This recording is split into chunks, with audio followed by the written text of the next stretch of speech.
Welcome back and thank you for staying with KTN Prime. Now we want to delve into the conversation. Spirit of Saba Saba, 35 years on, where are we as a country? What is the progress? And most importantly, what exactly happened yesterday? And sharp minds are joining me. To my immediate right, Michael Agwanda, political analyst, and we equally have Professor Kivutha Kibwana, former Makueni governor and lecturer at Daystar University School of Law. Good evening, gentlemen. Karibuni Good sana. evening, asante. Perhaps I can start with you, Michael. I mean, we went from limiting the right to protest to curtailing the freedom of, moving. Perhaps your take on what we saw yesterday. Nairobi was locked. Actually, it's very nice to be back here after a while, and thank you for giving me the opportunity to speak to our viewers and the lovers of KTN News. Today, I'm hugely humbled to sit next to one Professor Kivutha Kibwana, a man of great humility and a man that has seen it all, a man that has served in this country in many, many aspects, many spheres, but also a man of integrity, a man that we can say that perhaps these are the type of leaders that this country needed. When he worked in Makueni, I followed him very keenly. And you wonder why we cannot have such leaders running for president of this republic. And I think that he will tell us why he's not running for president. That is not what I came to ask him to do. But what we saw yesterday is a shame to this country, a shame to the citizenry of this country, and a shame to the Gen Z generation that are out there. You know, I have come to understand that the government, by law, is allowed to give people a holiday for whatever reason. And then Honorable Raila Odinga and the second liberators of our nation were also able to give Kenyans a holiday when they said every Tuesday go out there, and when they say Sufuria, demonstrate on issues of Sufuria, when they demonstrated on issues of COD and many other, people listened to them, and they took they gave Kenyans a holiday, even against the government. But now there is a new kid on the corner of the block. There's a new kid who is so powerful that has decided to give Kenyans a holiday, devoid of what the government says or the former Prime Minister Honorable Raila Odinga says. But I want to say this. This new kid on the block must be listened to. And this new kid on the block, the government said you will not have, in fact, I remember Professor Kindiki, the deputy president, saying, we will never have such demonstration again in this country. He said it in Central. And then I remember the Minister of Public Services coming out in the presence of the president and saying, there will be business as usual. In fact, civil servants need to go to their office by 8 o'clock and they leave at 5 o'clock. The question I am asking myself is, when Minister Rucho was saying that people, civil servants need to go to their offices, in the presence of the president, I wonder whether he was privy to the intelligence of the government, whose head was seated next to him when he was making this statement. And I wonder whether he was privy to the fact that the next day the city and the CBD was going to be totally cut on. And I'm happy that a day after that he said that he kind of apologized that his instructions were sort of misplaced a little bit. What we saw yesterday is not what we want to see. One is you cannot barricade the CBD as if there's a coup and as if there is a curfew in the country. Remember, a coup and a curfew in the country. Secondly, we are not at war. You cannot possibly expect people not to go to their offices. And I was out in my house by 5 o'clock going to town. I used 6 roadblocks to access where I was going to in another sister station. And it was sad that we could not be allowed. And at that time, they were only stopping vehicles. And then later on, they started stopping pedestrians. And not just stopping pedestrians and people who were walking, but frisking them and checking what they were carrying. I mean, what kind of country are we in where you cannot walk freely and go to town? Town people have offices. Town people have businesses. Why did we say that there will be no demonstration only for us to enhance the demonstration to a level where we could not access the places we wanted to go to? Unfortunately, if this continues, Ashley, then we will have a big problem on investors even thinking about coming to this country. Yeah. The tourism numbers are going to go down, but most importantly, I want to pray and I want to condole with those that lost their loved one yesterday. We saw some people that were shot on the street. Some of them might have not been armed, but some of them could have been armed. We saw shops looted yesterday in different parts of the country. But even though we thought that if we cordon the entire city or the CBD, we will not have any issues. But then in the peripheries of the cities, then matters began in a harsh way. And I think in a knee-jerk reaction, they decided, let's go to where these people are so that we can confront them. But again, why do we want to confront Kenyans? Why do we want to carry guns and fire indiscriminately against everybody that perhaps were not even in the fight, they were not even on the street? Yeah. I called on the leadership of this country to think twice about handling the Gen Z. The Gen Z are with us. They are not going to go away. Their numbers are increasing. They are over 75% of the population. And I am telling the government and everybody who cares to listen that if you do not treat these people right and you do not respond to the queries and the matters that makes the Gen Z go on the street, you'll go home because these people will take their votes. You've been disillusioned and saying many times that the Gen Z and the young people do not vote. Not the same round. Yeah. These people will take IDs. These people will vote. And if we continue infringing into their rights, if we continue suppressing them, if we continue shooting at them at will, if we continue having forceful disappearance in this country, we will be surprised in 2027. Okay, Prof, coming to you. I mean, you were part of those deeply involved in the 90s in the fight for multi-party and, good governance. Looking at where you are and where we are 35 years down the line, do you think this is good progress we're making?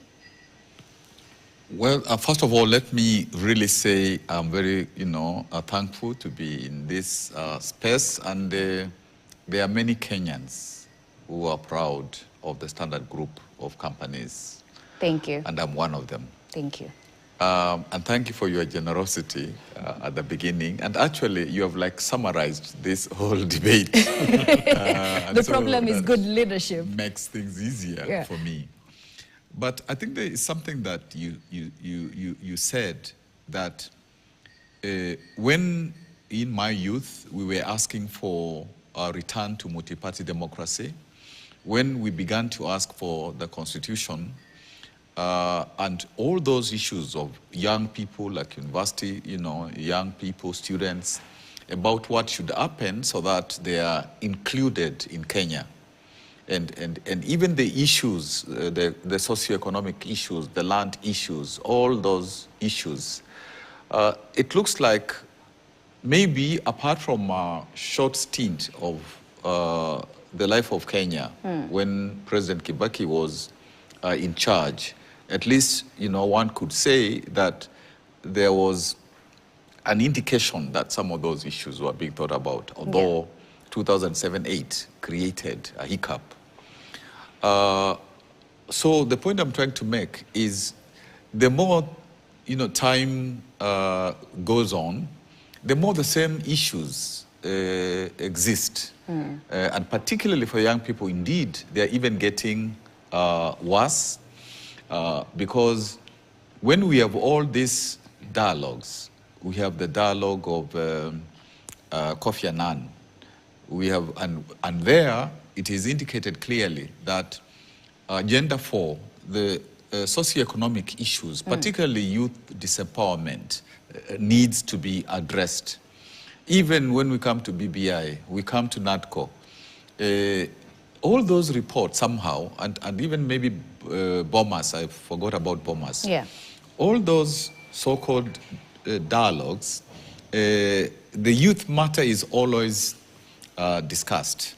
And indeed, if you look at, Kenyan, the national policy on youth matters 2019, when you look at all those funds which are supposed to benefit the youth, there is this sense that it is law and policy without anybody to implement. Yeah. And so it is really troubling to see that all this period in the life of our country, the matter of, it said 75% of people who are below 35, this is not seriously addressed. And I think that is why this generation, the Gen Z supported by the Gen Y, that is why I think they are really saying, you think we are young. We have watched you for a long time. We have seen that these dialogues you have are just dialogues when one group of the political elite is out of the eating table. Then, they recruit young people to do the demonstrations. Yeah. Then when this ruling group realizes that there's a lot of pressure, they sit down and they have the handshakes and they have, that kind of coming together. And the young people are saying, we have watched you and we know what you do. We know your tricks. You are not going to suck us in this kind of thing, because these dialogues among yourselves are, first of all, among yourselves, and they're just intended to have a truce. And all of you actually do work together. If you chronologically look at who has worked with who from Kanu up to now, you find that today they're together, then tomorrow they're not together, and that kind of. So, just as has been pointed out, the young people today definitely are, in terms of how they organize, they come out in numbers, which was not the case before. You hurt them in all the ways that they're being hurt. And then they keep on coming back. It's as if they don't think that they can die.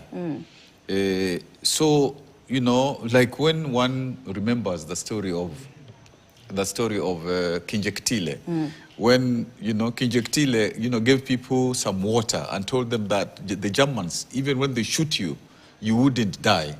So it's like these young people, in their own minds, they have some water, so they keep on coming again and again. So I think, therefore, it is necessary for government to realize that you are not going to subdue these numbers, this spirit.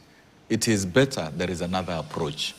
And that approach, when initially the president said, yes, the bottom-up thing, even these young people, actually, some of them, when one has conversation with them, they say, how could we vote, because we believed there was this bottom-up, and there is no bottom-up.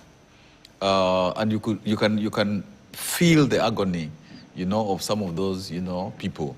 So, like, if, you have like some cars, they're just going around and there's that random, shooting as if it's chicken. I don't know whether it's chicken. I don't know what kind of animal. You just shoot like that. Yeah. That's not Kenya. That's not the Kenya, we have known. And we have this constitution, which is supposed to be one of the best constitutions in the world.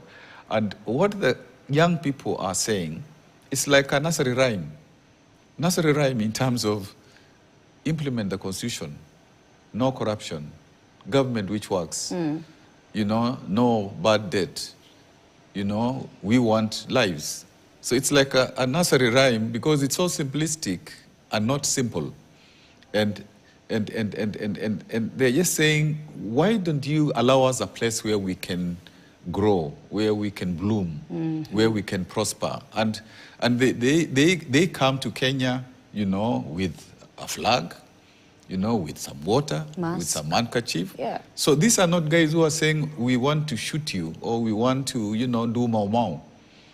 But I think increasingly they're being pushed to the wall, and I hope that the, you know, better sense will prevail in terms of our leadership, and then to change track, because I don't think the young people are going to blink fast. Okay. And it's interesting what you've talked about the youth. I remember former President Uhuru Kenyatta said it's a ticking time bomb. If not well handled, it will blow up. And I guess that's what we're seeing. But interesting, Professor has just talked about the issue of dialogue. Yesterday we saw former Prime Minister Raila Odinga coming out and saying, you know what, we need an intergenerational national conclave.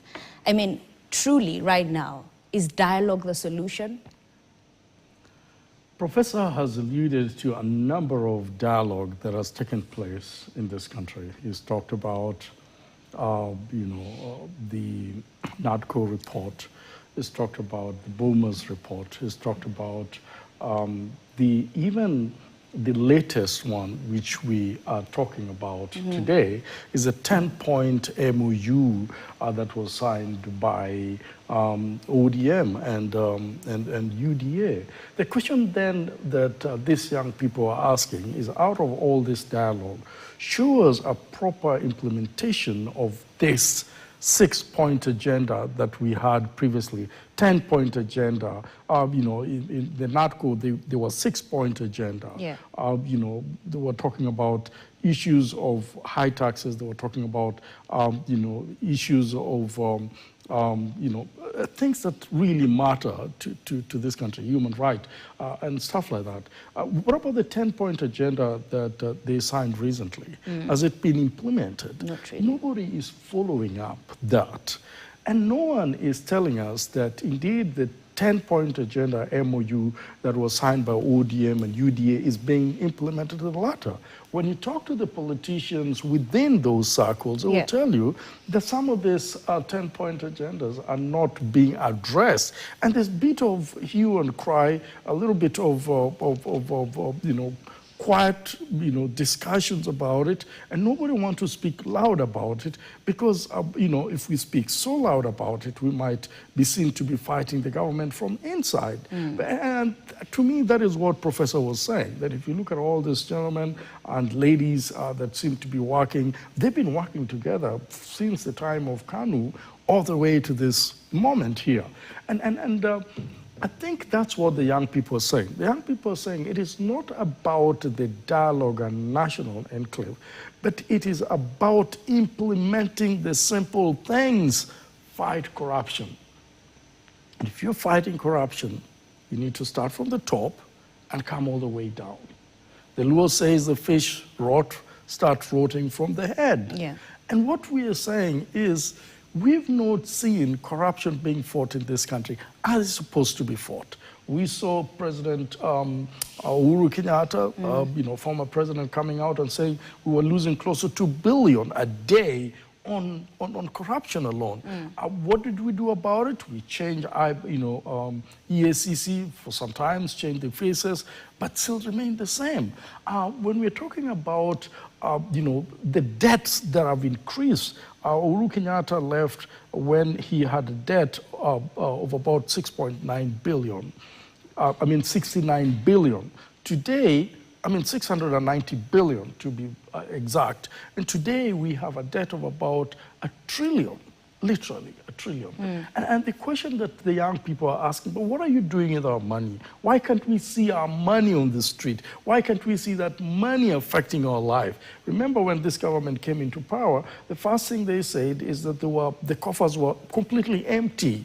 But then soon after that, they started borrowing. That simply meant that there was money. And so I think the young people want to see. When the young people came out and said that finance bill was wrong and it was punitive to the life of Kenyans and including them, the parliamentarians did not listen to them. Yeah. They did not listen to them. In fact, when they made the noise that was even louder, that is the time the parliamentarians decided that, you know what, we will even expedite the process so that we can show you who we are. And of course, you saw what happened on the 25th of June 2024, and that is what they were commemorating, you know, in the last few days.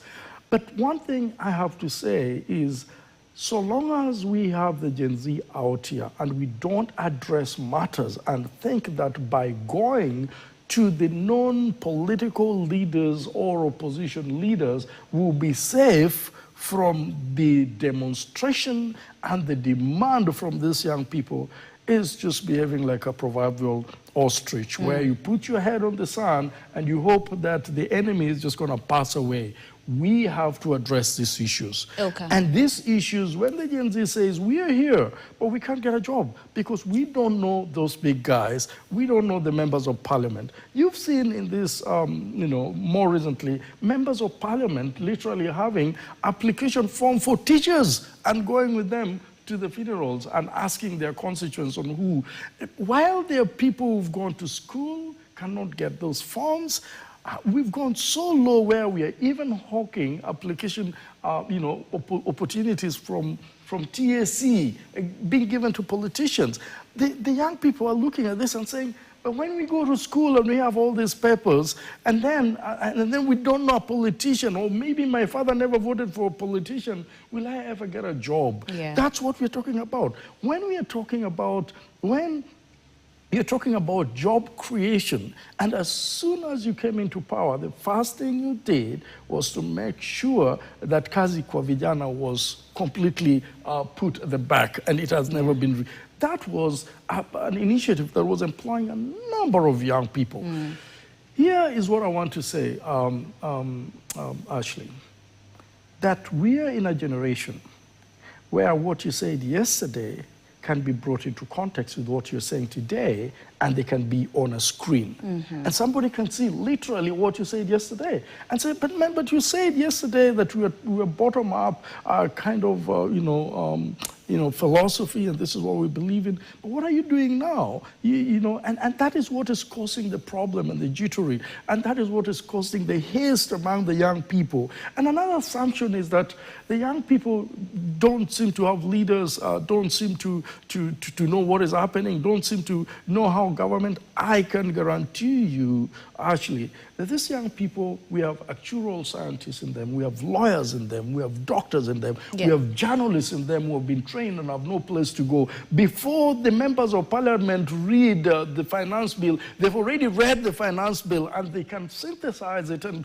bring it down to a level where the ordinary person can see. And it is also a digital world where everything is within their hand. And so when you keep on thinking that they don't know what they're doing, we are forgetting that these are the products of free education students from, you know, Kibaki government. And so very intelligent people. Do not underrate the intellectualism of these young people, and do not underrate their ability to gather and to bring each other together like they've done. On 25th, over 27 counties had demonstration all over this country. What did I tell you? That it's just a matter of time. And it will be all over the country. Because when we are talking about institutions that perhaps are not doing very well, we have SHA, for example, or health, for example. If you've not paid for a whole year today, you cannot be treated. While on NHIF just the other day, you will be allowed, the small person will be allowed, the mama mboga will be allowed to pay monthly. What has happened that we have to now pay for a whole year? How will a border or a mama mboga be able to get money for a whole year? At that point, they're very, very sick. And what about education system, where we have what we call the cluster system, and people are being thrown left, right, and center and cannot afford school fees? I am involved in this education system, and we have people in the villages that say, I cannot even try to apply for a university because I can't afford it. Let's build our institution, respect our institution, politic and do everything else, but when it comes to institutions, let's have them functional. Okay. And let's fight corruption in this country. All right, Prof, coming to you. I mean, yes, we want change, but let's not forget that we are dealing with a tone-deaf government, for lack of a better word, that seems to be oblivious to the suffering of the common mwananchi. What happens then? How do we go forward? Are we too far gone?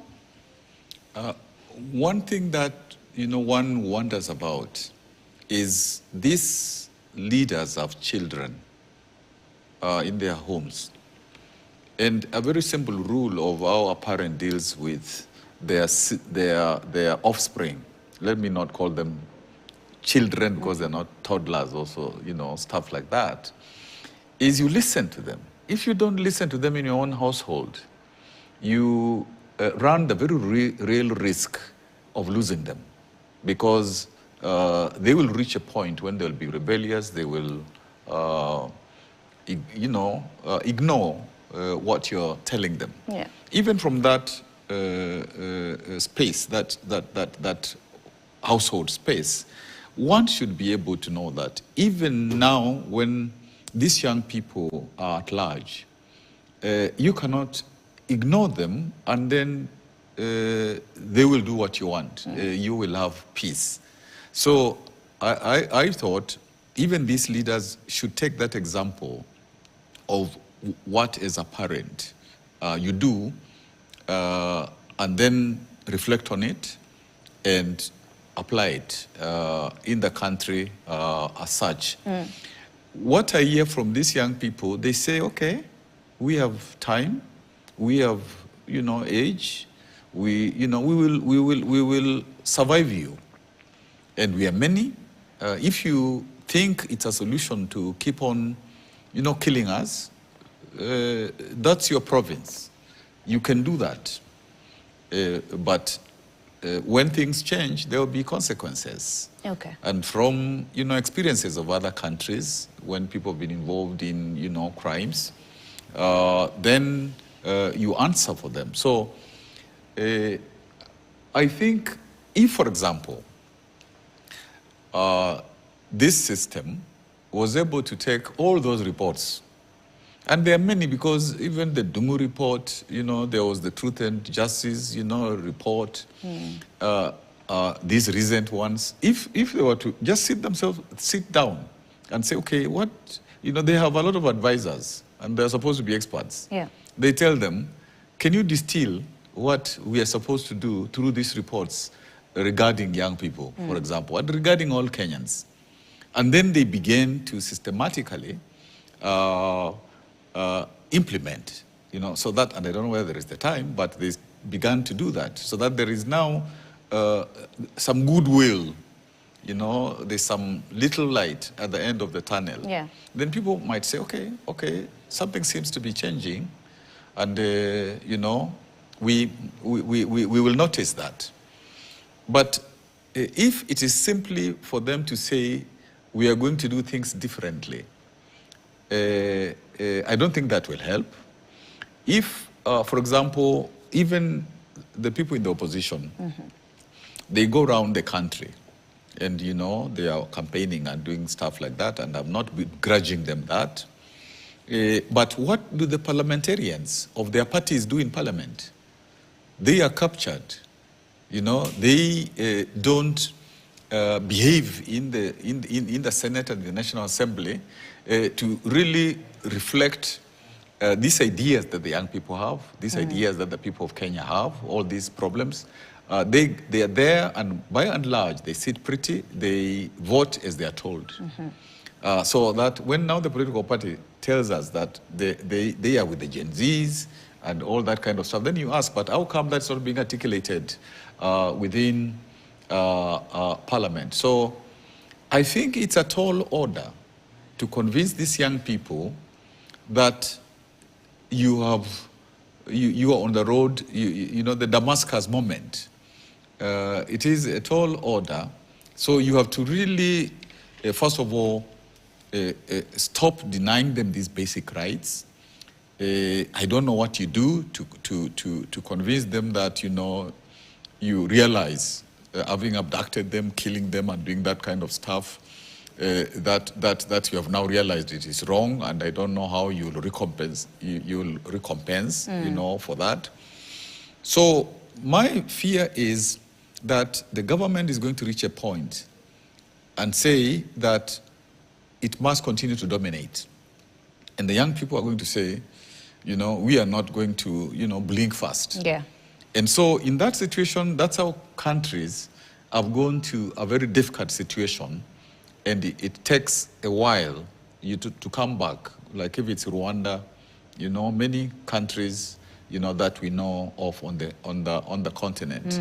And so the issue again is, what are the other sectors, like the political sector, sorry, the faith sector, the business sector, the professionals, the middle class, what are they saying? Because this thing is heavy. It is no longer a thing for only the Gen Zs. Yeah. Now it should be Gen Zote, so that government can realize that now we have to seriously address this issue. Okay, I want us to go back to yesterday. The excesses we saw. Police going all the way into residentials, because it wasn't just streets. In Ngong, in Kitegela, even goons went into a hospital, and I think there was a mother who was being operated. It had to stop because of the chaos that was erupting. From where you sit, do you think with what we are seeing, protests are starting to lose their meaning? I don't think protests, especially organized by the Gen Z, are losing their meaning. It's the infiltration. They've been hard, and they will continue. They'll continue to hear the Gen Zs, and that's why they made a very deliberate decision yesterday that they will block them from accessing the city and other places in this country. Yeah. And that means that the government have had them, and have had them very, very clearly. The fundamental question that we need to ask is, what have they had? Is their presence which is infuriating the government, or is annoying the government, or is it what they are saying? When you block them from the CBD, they will definitely be relegated to the peripheries of the city. But it is wrong to shoot at human beings as if you're shooting at a bird. You know, we are under the constitution of this nation. And 2010 gave us a robust constitution. We are allowed to demonstrate, we are allowed to picket, and we are not even supposed to ask for permission to do that. In fact, the worst we could do is to notify the police that we are going to demonstrate. And you know, there are many ways on how you can notify the authority. And this is what you're intending to do. And I'm so happy, just to deviate a little bit, that Honorable Passari saw it in her own wisdom, that what she had as a bill, a public order bill that was going to Parliament, was not going to see the light of the day. And Kenyans came really, really in such a strong way to condemn that bill. Yeah. In fact, even ODM itself said that was a private bill and it was not part of the bill. But you cannot want to subvert the constitution and try to amend it in such a way that benefits the elites of the society. Those elites are the ones that are giving command to the police. We saw what happened when Albert Ojwang was killed. We saw that, when it came to the moment of the hour, the cops said, well, I was not there. Well, I was there. Well, I did not give the command. Well, command came from somewhere else. And those people that were supposed to be there, all of them somehow were not there. But things happened.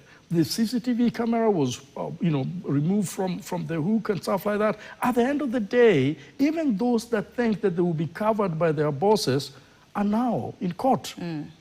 And they will see a long day in court. What I am saying to the policemen that might be a little bit trigger happy, and especially in such a day, is there are cameras everywhere. And secondly, your family is seeing you. They're seeing you shooting aimlessly. What do you think your children is thinking about you when they saw daddy walking with a rifle or a gun and shooting aimlessly at people who are completely innocent? Are you earning respect to yourself? or you're bringing a curse to yourself? To me, those are the fundamental questions that I want to ask. That person that you're shooting at is a mother, is a son, is a daughter, and a father as well. And that is a citizen of this country who pay taxes, the very taxes that has bought that gun that you're using to shoot. Yeah. And I do not want to also say that the ones that are fighting the police and stoning the police are on the right. They're not on the right. Yeah. I think we also need to respect the police at the same time. But let's not shoot to kill. Let's arrest that individual and take him to court, because that's what the Constitution provides. That a cop or a policeman is just supposed to arrest and then forward this person to DPP, and DPP puts him in court, and then the judges will decide. But we cannot have a country where we are having men running in unmarked vehicles in a demonstration. The court has pronounced itself on this, that if you are in a demonstration and you're a policeman, you need to be in a uniform, and you should not cover yourself so that people can identify you. It also says, and in that way, what the court said is, look, if you're on the wrong, then you need to carry your own crosses. And if the demonstrators are on the wrong, they need to carry their own crosses. But we cannot go into the neighborhoods and start shooting people. That we cannot do. Okay. These are human beings. You will never get a trophy on how many people you killed because you're fighting the Gen Z. You will never get a trophy. And at the end of the day, when all is said and dust is settled, and you sleeping on that bed and you remembering what you did, and if you will be caught up within the next few years, because those photos are there, this government might not be there, but somebody will take you to court and will show you the photo of what you did. You will suffer alone. And so let's be careful when we're getting these orders from our superiors and tell them that if it's against the law, sir, I don't think I want to do it. I'm ready to quit my job, but I'd rather work within the Constitution than get an order from a politician. And I said this just more recently. A politician who might be giving you an order could only be in the office for the next 3 to 5 years, at most 10 years. But a career policeman will be in that place for 30 years. At the end of the day, you want to get your pension. Oh, man, you'll have worked for 27 years, and then, boom, whatever you did 15 years down the line catches up with you. You will never get your pension, and perhaps you might rot in jail for the rest of your life. Okay. Let's be careful how we handle these young people.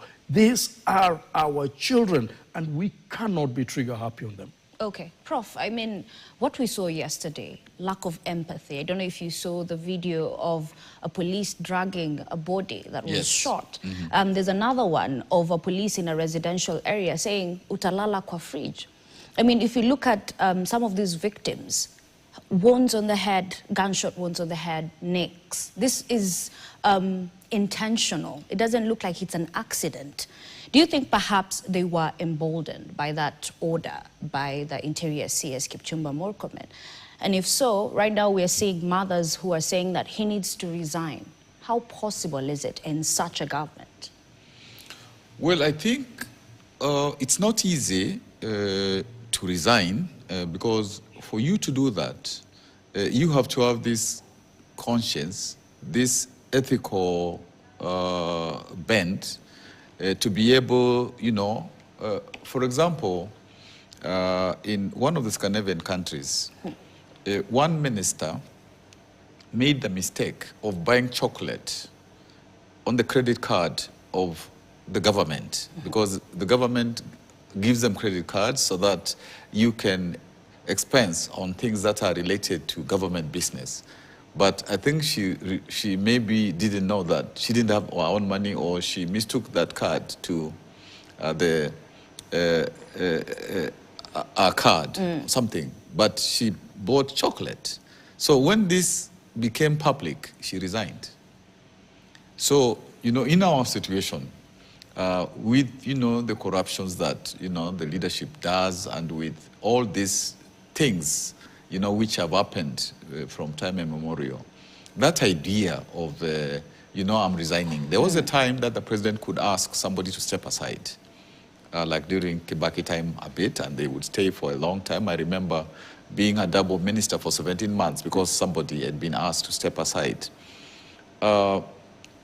So I don't think that as of now we can talk about that evidence of a conscience which tells you that, you know, that you know, the people don't like you, you resign. You have done things that, you know, are not good at all. They are unconstitutional. They are against rule of law.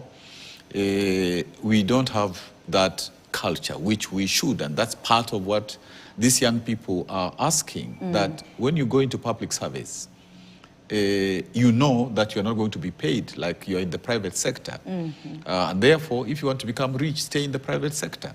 But when you come to the public sector, you're serving, and as a consequence, you don't expect that, you know, you're going to steal, first of all, from the people, and you'll get a lot of money.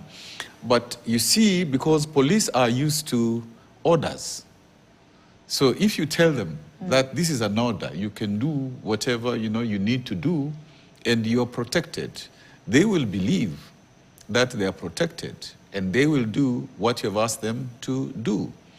And it was also quite interesting, because if you say even there are orders from above, it means that in a case in terms of human rights abuse, that is evidence already for the top.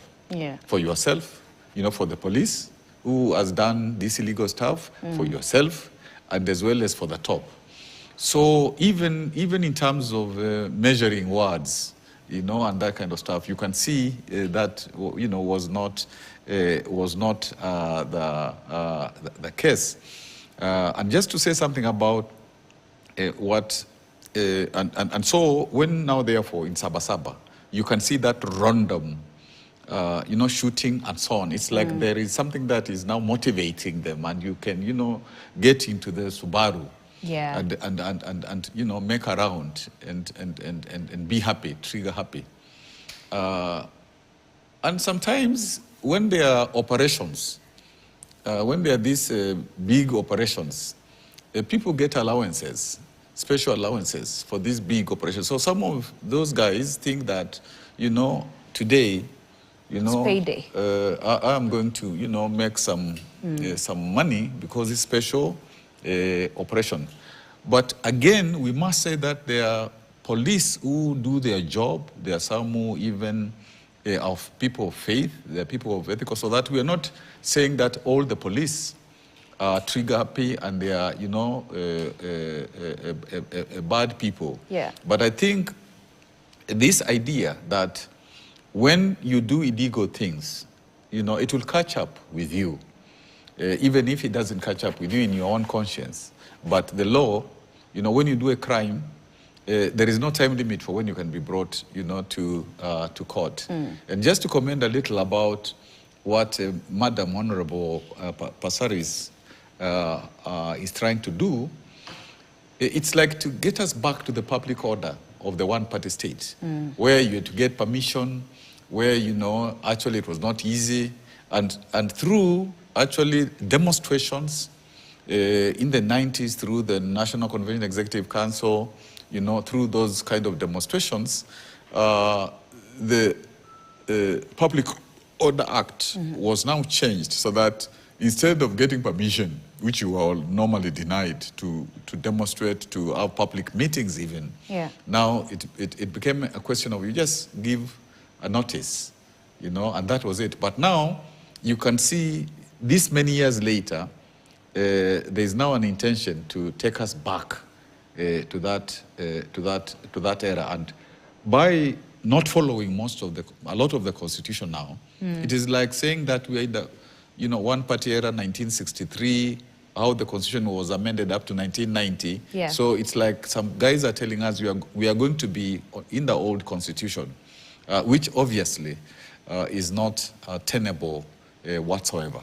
Okay, our time is almost up, but there are those families that are seeking justice. From where you are, where you sit, I mean, what does justice look like to you, considering that we have seen IPOA claim that, you know what, some police officers are not cooperating with the investigations, making the investigations lead to nothing. So these people are seeking justice. from last year, actually, all the way from 25th up to now, justice has not been served. What does justice look like for you? When I hear a number of bereaved families saying we're seeking justice, first of all, they want to have faith in a government that perhaps was involved in the very murder of their kins. Getting justice in such a place is a little bit shrouded in mystery. When they talk about justice, first of all, they're talking about a possibility of getting pro bono lawyers to take this matter to court. A possibility of Kenya Human Rights coming up and saying that we will perhaps take care of some of the cost that involves the courts and the judicial system. A possibility of maybe the media highlighting this matter to a different level. A possibility of having a national discourse so that people, for example, when you saw Alberto Juang's case, it came with emotions. It came with great concern, empathy and sympathy, the only son. And the story was like a movie. You could feel that this was a deliberate attempt to eliminate somebody's life without ever giving them an opportunity to clear the name for that reason. But who knows whether Alberto Juang is the one that gave out a damning report about, Deputy IG. Who knows? It could have been somebody else. I mean, internet and the technology, I could, even become Ashley Missouri and then post myself out there. Yeah. So who knows? And so I think what they're asking for is if we don't hear from government, could the other bodies and individuals and legal, fraternity help me bring, Law Society of Kenya, for example, help me bring this to a closure, at least by knowing what happened to my case. And I think that's what they are asking for in a nutshell. We know that IPOA is there to checkmate on the policemen, but then we have cases like what happened in the Gen Z cases where parents are coming out and saying, the bullet was lodged in the head of our kin, and when we looked inside, there was no bullet. And so they're saying somebody might have deliberately removed the bullet, or something like that. We've had cases where autopsy is done, and then within a short time, I lost my laptop. I had a very strange case where the doctor that was doing autopsy, and it was against, one of the government officers. And this lady came and said, I lost my entire laptop. So, I do so many, autopsy, and I can't remember exactly which case we're talking about. And case closed because that was done and the laptop has gone. Yeah. And, those kind of things.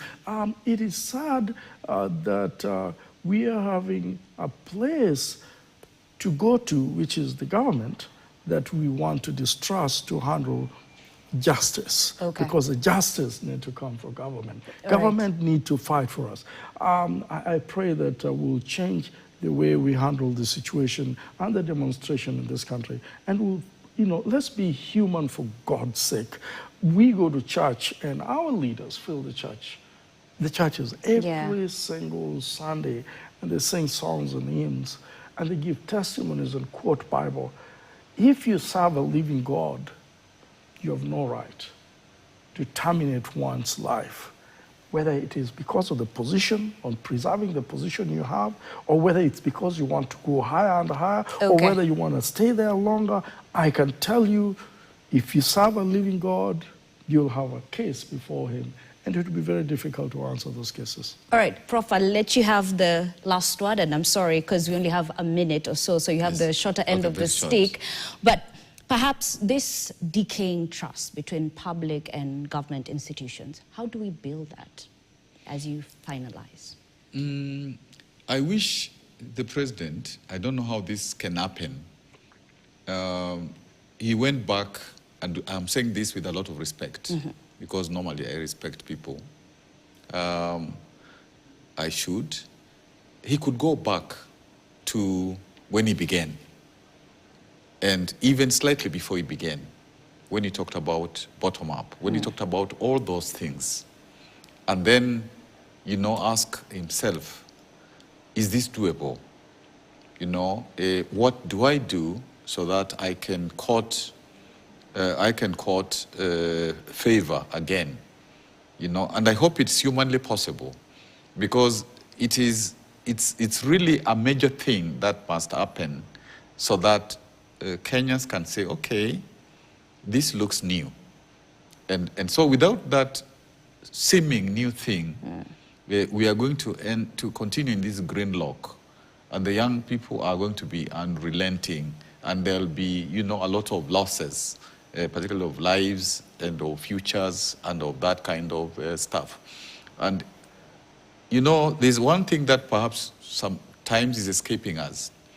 If the government goes and says, father of Albert Ojwang, yes, this is 2 million and we are going to build a house, it means that government is accepting that they did wrong. Because if they didn't do wrong, why would you compensate? And even if it's not what should be compensation for a life. Yeah. But the fact that they can go back and say, okay, you know, we build a house, this is 2 million on whatever. Even some of the kids are making jokes. I have no job. Why don't the police kill me so that when they're doing their eulogies before the demonstrations, so that my parents can get 2 million shillings? So to really, for that trust, you know, there are times when you reach a point where it's very difficult to reclaim fractured trust. Yeah. And I pray to God, you invoked the name of God, and that is one of the problems. If you come into power and you have, you know, invoked the name of God, the God, you know, that we know is a very jealous God, and he can confuse you. But I hope that, you know, the president can go back to when he started and then ask, what is it that can be done? And as I said, you know, this is really said for love of country, not because we want to be, you know, it's theatrics. Okay, that's a really good place to end this conversation. Thank you, gentlemen. Professor Kivuta Kibwana, former Makueni governor and lecturer at Daystar University School of Law, and of course, Michael Agwenda, a political analyst. And that's how we wrap things up here on KTN Prime. Thank you so much for being part of the broadcast. On behalf of Jesse Rogers and I, have a good night.